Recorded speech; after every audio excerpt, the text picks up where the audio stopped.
Welcome back to the Revan Evan channel. We're at Maple Grove Raceway and we're going to interview Chris Whitney. I've known this guy forever, but he's been West Coast. He's out in California, recently moved to North Carolina. I've been a big fan for many, many years because Chris races a 427 4-speed Fairlane, my all-time favorite old school Ford. Chris, welcome to the channel. Thank you very much. I know we've talked a million times. I've been out to Pomona. I've seen the car run out there. He's got a bunch of these things. He's got a wagon. I do. I actually had a wagon, and I sold it a few years ago, and I built the maroon 66 two-door sedan. Okay. But the guy that builds our engine blocks currently in Youngstown, Ohio, it's called Jarvie Foundry. Right. He actually bought the station wagon. Oh, so that's we cool. turned it back into a street car, and then he's like, well, I want a street car. I don't want a race car. So I like, okay, cool. So I had the engine and transmission, and that post car was sitting in my backyard. I rescued it out of a junkyard. They were going to crush it, and I just like, you got to stop. You got to stop. And I walked in, and I go, my friend, you got to stop. And he kind of laughed at me, and he's like, what are you talking about? I said, you can't crush this car. I mean, It was a one owner, little old lady had it, and she ran it in the back of the garage, and it dinked the headlight rings. And so then she gave it to the junkyard to crush it. And I was driving by one day at lunch, and I saw the crusher coming down, and I'm like, I'm taking that car. And I said, you got to stop right now. So that's how I ended up with the two-door sedan. Nice. So I built I took all the wagon guts and put it in the two-door sedan, which started out as a street car. Well, we all know how that works out. Yep. But, so let's talk about the 67. You've owned this thing, I think, really long time, right? I have. Yeah, I bought this 67. I was 13, 1983. Wow. My dad was a GM guy and loved Don Nicholson. Cut my teeth, going to the races, going to Bakersfield and stuff like that. Right. And I love super stock racing, and so my uncle had a 63 Nova 2 convertible SS, and he's like, you can have the car, but I don't know, I was flipping through CarCraft magazine one day, and there was the Fairlane. I was like, oh my God, that's the car. So I started looking, and I had saved paper route money, and my dad's like, well, what do you want a car? You can't even drive. I said, but that's the car. So I found it. We went to La Cañada, California. I found the little lady. It was a one owner. Wow. And my mom drove it home. But it was a factory 289, right. C4, column shift, bench seat. Well, let's take a look. Let's show everybody the car. 427 under the hood, running this weekend in B stock, Fairlane 500 trim, and we'll get right to it. We'll show you what's under the hood. Oh my God, look at this. All right, Chris. Okay. So talk to me about this. 427 engine, 64 was the Thunderbolt, and they just kept going up to the 67 model. Yeah, so 66, 67 came with what they called the 427 medium riser, single 4 and dual 4. My friend Robert Pond runs the dual 4. This is a single 4 combination, which would have been a factory 780 Holly carburetor. It would have been a Sidewinder intake, a medium riser head, and then a cross-bolted 427 block. This block, Robert manufactures out of Youngstown, Ohio. Mm-hmm. It's made in the U.S., and this is also Robert Pond's NHRA certified heads. It's a 525 cam lift, special combination by Jason Line. He's helped with all the valve train designing and the tuning, the carburetor work. He's the mad scientist, but he's like, well, let's try this, let's try that. And I said, sure, why not? But it has CP pistons in it. It's about 15-to-1 compression. With a blueprinted FE medium riser combo, you can do 66 cc's on the head. Right. And it comes out, depending on how much you cut the piston, it'll be 14.9 to 15.2. Right. And so in Stock Eliminator, just so you guys know, there's technically no limit on what you can run for a compression ratio, but what you are limited by is how you blueprint the engine. So they tell you the minimum combustion chamber size, they tell you the port volumes on the runners and things like that, but then the top of the piston, actually the whole piston for Stock Eliminator has to be like a factory piston. So if it's a flat top from the factory, has to be a flat top, has to have eyebrows. If it had eyebrows, if it's dish, it has to have the dish. So you build the engine and to the specs, the letter of the law, And by blueprinting everything, you'll always get a little bit more compression. Because you can go a little bit bigger on bore. So like my 93 Cobra engine, I think is 9.5 to 1, and we're at like 10 1/4. Right. When you do everything, because you're going bigger on the bore, a little bit extra stroke with the crank. Yeah, so I think the factory was like 12 1/4, 12 to 1, 12.5 to 1. But with the NHRA rules and the specs and everything, CCs, by the time you blueprint it down to NHRA specs, it comes out 14.9 to 15 to 1. Right, and what are the valve sizes on The this valve thing? sizes are a 219, 173 exhaust. Wow. It'll be a 3/8 stem, and it's a solid lifter cam, 525 lift, and this engine will turn, 8,000 in lights. That's screaming. And I leave the starting line like 4,200, and I'll shift it at 76, and it'll go out the back at around 8,000, 8,100. Wow. And good air, it'll turn 81. That's crazy. So Stock Eliminator, 9-inch tires, you guys know. So you're running Caltrax and the monoleaf deal out It's back? kind of like a Caltrac. I looked at the Caltrac and I came up with an idea, and I just made my own. I'll be honest with you. It was just, I had a machine shop at my hands, and I'm like, I wanted to try something making my own. So yeah. But it's very similar to a Calvert style. Right, So, and you got to run a stock style suspension, so I'm sure you run a Ford 9-inch. I do. It And runs then- a Ford 9-inch with a Mark Williams 35 spline axle and a 529 rear end gear. And it's got a Jericho transmission, run a 308 first. I don't remember the other gear sets, but it's an evenly split across. It's got a McLeod centered iron clutch in it with a single 10 and aluminum adjustable pressure plate. When I saw you guys in Virginia, I was like, I know they're going. We're very, very happy to be here. It's been a long road, and hopefully we can be some true competitors in A this weekend, A and B.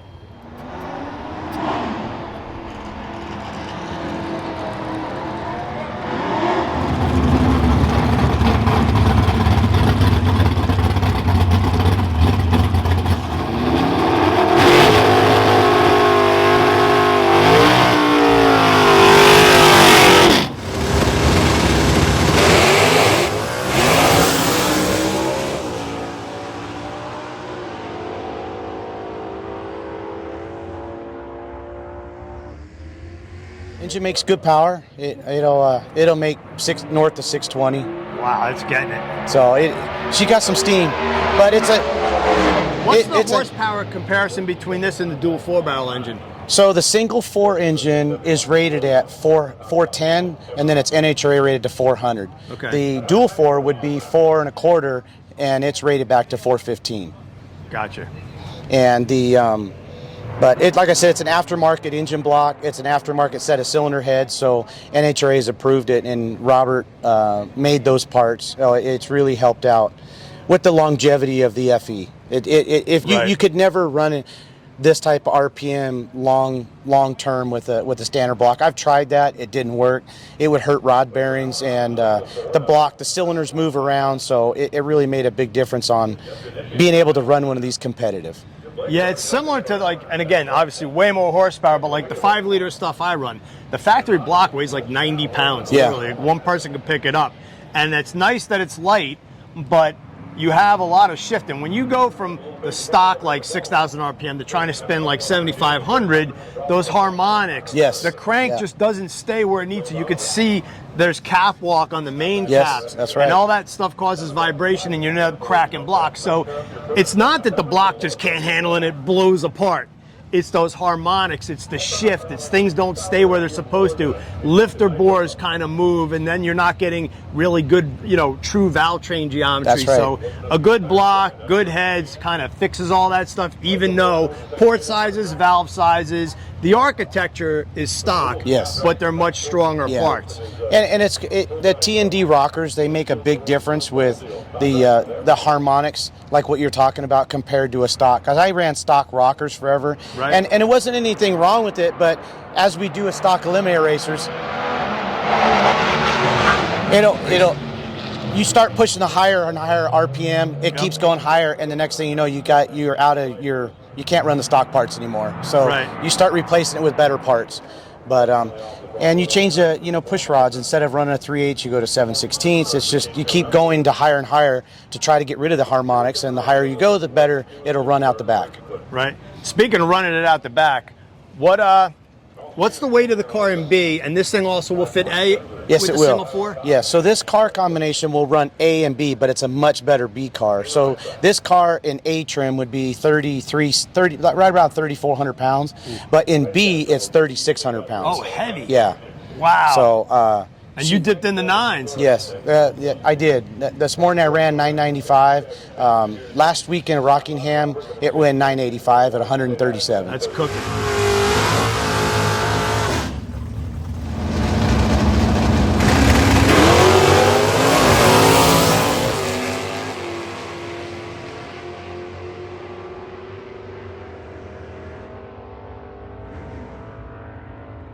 Yeah. It is, just so you guys know, it's like, at least this morning, it was about 500-600 feet below sea level corrected.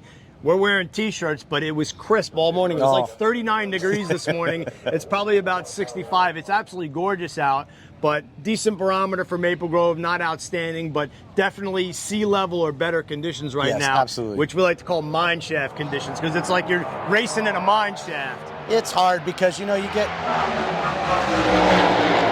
get so used to the normal summertime weather, and then you go into good weather and you're just like, Right. Oh man, that car's gonna really fly this morning, and it really did. The weather makes a big difference, but it's like any naturally aspirated car. The colder you make it, the better it's gonna make more power. So how do you find the tracks on the East Coast compared to when you did all your racing on the West Coast? I have to say it's been an amazing journey, because on the West Coast, the tracks you don't get treated the best, and the preparation is so much better coming out here, and they're just so much more racer friendly out here in Division 1 and 2. It's been, growing up in California and moving to North Carolina 3 years ago, we always got to read about the Evan Smiths of the world and all the heavy hitters in A and B and C, and the real fast cars, and to be able to come here to Maple Grove, to be able to witness that, enjoy it, and be part of it, it's been pretty damn amazing. Yeah, we were talking to his buddy Robert Pond, who's running an A stock this weekend with a dual 4-barrel Fairlane. Now, Robert Pond raced my buddy Steve Ficacci on paper for many, many years. And the reason I say that is Robert Pond was West Coast, California. Steve Ficacci, East Coast, running A-stick Camaro versus A-stick Fairlane. So they would always trade off the record. One guy would go fast, but they've never actually raced each other. That's right. Well, Steve isn't racing this weekend, but his son Mike is with a 427 A-stick Camaro, and they're going to do battle for the A-stick final, I think, next round.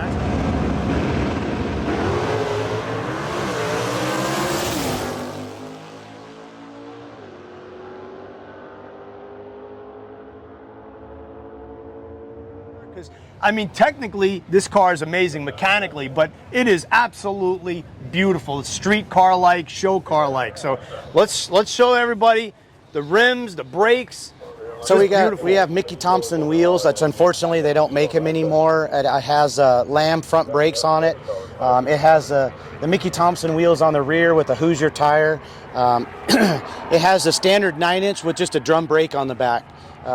Like a 10 by 2.5. So it's not anything special on the back, but now Can I open it? Absolutely. I mean, the weight of the door, awesome.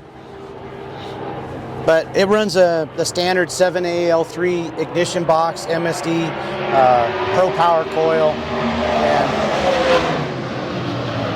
bench seat too. I just love the bench seat. I don't know. I just have a hard time because this was my first car to take the bench seat out and put aluminum seats in it.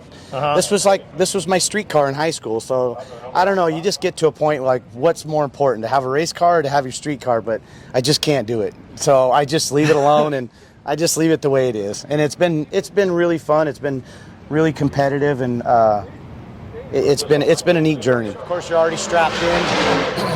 And I'll idle in first, and then click it down, go into third, and then put a little bit of preload on the rear end, and then I'll whack it once or twice, push the clear the engine out, hit the line lock, and then whack it maybe twice or 2 or 3 times, bring it up to like about 4,500, let the clutch go, and then wait, like count 1001, 1002, 1003, and come out. And come out of neutral, flip the race pack switch down, engage the race pack, and then I'll put it in first gear, and then I'll have a light that comes on that you'll see the little light comes on, and that tells you the two-step is engaged. And then I'll bump it into the first pre-stage, wait for the other gentleman to come in, and then I'll slowly bring into the second beam, put it on the limiter, hit the button, and then as soon as the green light comes on, boom, come out, and then boom, boom, boom, pull forth, and then right at the finish line, pushes back up, turn the race pack off, click it off in neutral, and just let her idle back down, come back around, and hopefully made a good pass.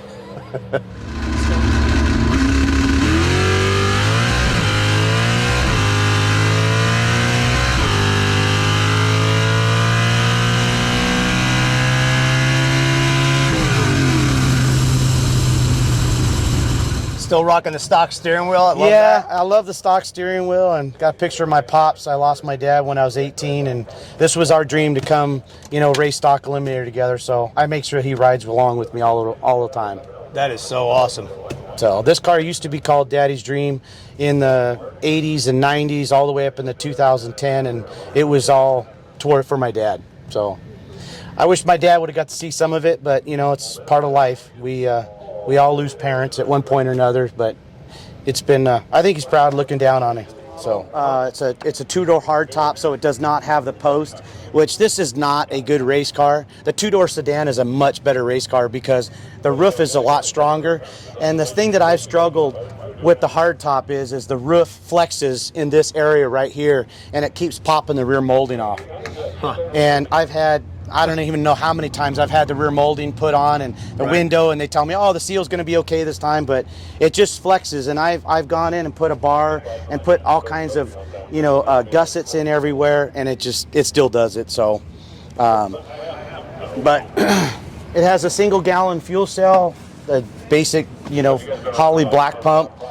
And when I worked at the Ford dealership, I put the cage in it there, or the bar, and now I need to update it and finish putting the cage in it so that we can put the net on it and we can really go fast. And you worked at Galpin Ford, right? I did, yes. The world famous Galpin Ford. I worked at Galpin Ford for about 12 and a half years. I ran the performance division at Galpin Autosports, and it was a fun ride, but back in 06, 07, the economy tanked, and I was afraid I was going to lose my job, so I started looking around and trying to find something that I thought would be better for my family. And so I went to work for the city of Burbank in Burbank, California, and worked there for 12 years. I was the senior tech in the fleet maintenance department, and then COVID happened and things happened with life, and we ended up in North Carolina, and now I work for Iredell County, and I'm the shop supervisor there. I was going to ask you if you're still working. I am, yeah. I'm not ready to retire. I got another 15 before I can retire, but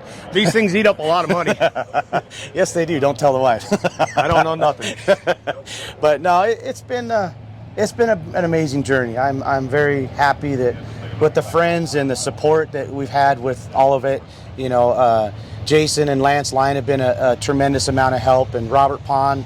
I've been friends with I lost my dad when I was 18, and I met Robert about 6 months after that I lost my dad, and we've been friends for 35 years. So he's been kind of like my stepdad, through the whole journey. And wife's been a huge support, and the whole Whitney family. My brother-in-law, Rick Paniton, he's been the mastermind behind all the piston configuration, and the Carrillo rods and all that stuff. And so it's been I've had a lot of help from McLeod, Paul Lee.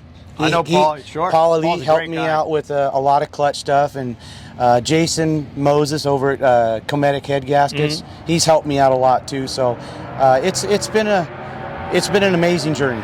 So it's well, I've been waiting for a trip before you moved, hoping I could get out there to California to do stuff with you, but you brought the stuff here. It made my life really easy. Yeah. At one of my home tracks, Maple Grove, loved racing here. Being a Jersey guy, coming up here many years, raced at this track a lot, won some races here, been very fortunate. It's got, the trees, and this time of year, being fall with, all the trees changing colors, and just the way you drive down to the staging lane. It's just a cool place. It's pretty amazing when you come here and you just look at the colors. It's, you know, and you're surrounded by trees, and the drive up from North Carolina going through the Virginias and then West Virginia and Maryland and up here, the drive is absolutely amazing. And, you know, even though it was an 8-9 hour drive, it was worth every bit of it. And to come here and see what the Koretsky's family has done with this facility. My God. They are amazing. We were here 2 years ago, and they've done so many upgrades, and they're so racer friendly. So I got to get a shout out to, you know, the whole Koretsky family. Whoever, all they've done has been pretty amazing up here. It's so true, and they're racers themselves. Yeah. You know, especially Kyle running Pro Stock and Factory X, and he's out here testing his car this weekend. And it's funny because you watch him; the car's sitting in the lanes, but he's like driving around on a tractor, moving stuff, working. He's got like the reflective, you know, your roadside worker gear on, and then he jumps in his race car. But yeah, even the food's good. And I got to throw a shout out to my man Dan Grippa, who's been on camera. He's like my Maple Grove Thank you, Dan. go-to guy, hardcore Ford guys, him and his brother. You guys were talking to them before. All right, so you guys know it takes a lot to get a car to the track. There's a lot of stuff that goes on behind the scenes, and it's more than just loading into the trailer and going to the track. It takes friends and family. So I just want to say special thanks to my wife, Jill. When I was out in the garage working and helping, she was bringing me food and being so supportive throughout the whole thing. So thank you very much. And my friend Scott Hilton, we've been friends for 30 plus years, and it's been an amazing journey. We started out, he used to race a D-stick Mustang that he raced, and now he's here driving my other car, and he's running an A-stick. So special thanks to Scott too, and all the friends and family that have been involved along this crazy ride. Yeah, it does take a lot. We're out here having fun at the track, but it's the people behind the scenes that are just as important as those strapping in the car, you know what I mean? So thanks everybody for watching another video on the Revan Evan channel. If you haven't already done so, please subscribe, hit the like button, and leave a comment. We got a lot more coming from Maple Grove, so keep coming back. Thank you very much. Thanks, Scott.